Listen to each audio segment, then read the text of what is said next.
الرحمن الرحیم۔ شروع اللہ کے پاک نام سے جو بڑا مہربان نہایت رحم والا ہے۔ السلام علیکم ناظرین۔ اللہ تعالی ہم سب کو آسانیاں عطا فرمائے، آمین۔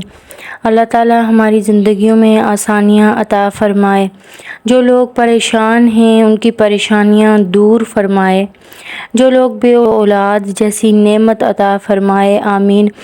جو لوگ بیمار ہیں اللہ تعالی ان کو شفا عطا فرمائے، آمین۔ میرے ناظرین، میں کتنی ایسی مشکلات آتی ہیں جن کو دور کرنے کے لیے انسان اللہ تعالیٰ کے نام کے وظائف کرتا ہے، اس کا ذکر کرتا ہے، اس کا ورد کرتا ہے، تو اللہ تعالیٰ اس کو حاجت سے نواز دیتے ہیں، اس کی مشکل کو دور کر دیتے ہیں۔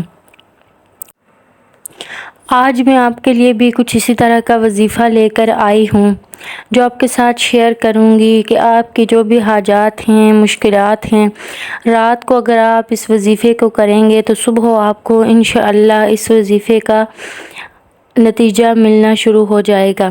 اگر آپ پریشان ہیں، مشکلوں میں گرے ہیں، کوئی بھی آپ کی حاجت ہے جو پوری نہیں ہو رہی، تو ایک رات کا یہ ایسا وظیفہ ہے کہ آپ رات کو وظیفہ کریں گے تو صبح تک آپ کو یا تو خواب میں اس کا اشارہ مل جائے گا کہ آپ نے کیا کرنا ہے، یا پھر آپ کو دن کو ایسے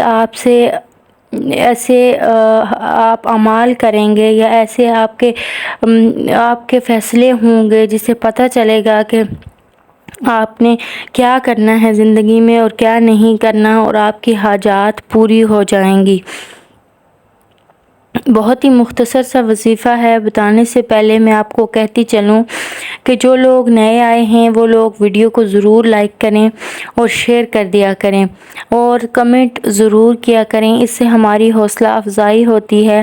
یہ وظائف جو میں آپ کے لیے لے کر آتی ہوں بہت سرچ کے بعد، بہت زیادہ تفسیر کے بعد میں ڈھونڈ کر آپ کے لیے وظائف لے کر آتی ہوں، تاکہ جو بھی میں وظائف آپ کو بتا سکوں وہ مجرب وظائف ہوں۔ تو آگے بڑھتے ہیں اور وظیفے کی طرف چلتے ہیں۔ ایک رات کا یہ عمل ہے اور حاجت کے لیے، مشکلات سے نکلنے کے لیے صرف 5 منٹ کا یہ عمل ہے۔ آپ کو خواب میں اشارہ مل جائے گا، یا پھر اگر تعبیر نہیں تو پھر آپ کو صبح آپ ایسے اعمال کریں گے یا آپ کے کام ایسے ہوں گے کہ جس کے اشارہ ملتا جائے گا کہ آپ نے کیا کیا کرنا ہے۔ نماز عشاء کے بعد کا یہ عمل ہے۔ سونے سے پہلے بستر پر لیٹنے کے بعد سب سے پہلے آپ نے کیا کرنا ہے کہ 2 رکعت نفل حاجت کی نماز پڑھنی ہے۔ اس کے بعد درود ابراہیمی پڑھنا ہے۔ نفل نماز ادا کرنے کے بعد آپ دعا کریں، جو بھی آپ کی حاجات ہیں، مشکلات ہیں، پریشانیاں ہیں، آپ نے دعا کرنی ہے۔ کوئی مشکل ہے اس سے نکلنے کی دعا کریں گے، جو بھی اور دعا کرنے کے بعد آپ نے اللہ کے حضور اپنی حاجات پیش کرنے کے بعد آپ نے 11 مرتبہ درود ابراہیمی پڑھنا ہے، اور پھر کیا کرنا ہے کہ 313 مرتبہ اللہ کے 2 نام اللہ الصمد ان کو پڑھنا ہے۔ اللہ کے 2 نام ہیں اللہ الصمد، ان کو 313 بار پڑھنا ہے، اور پھر آخر میں 11 بار درود ابراہیمی پڑھ کر آپ نے اپنی حاجات، مشکلات جو بھی ہیں اللہ تعالیٰ کے سامنے پیش کر دینی ہیں۔ انشاءاللہ آپ یقین کے ساتھ اگر پڑھیں گے تو خواب میں آپ کو اس کا اشارہ ہو جائے گا، یا پھر اگلی صبح آپ کی حاجت پوری ہو جائے گی۔ جزاک اللہ خیرہ۔